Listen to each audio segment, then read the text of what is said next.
aytgil men kimman?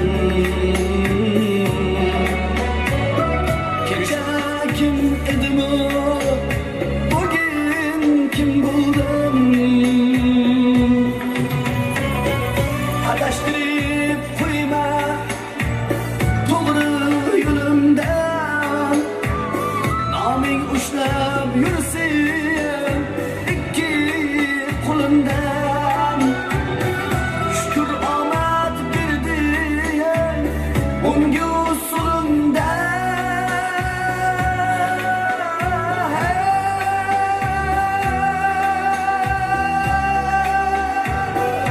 Kecha kim edi bu, bugün kim buldum?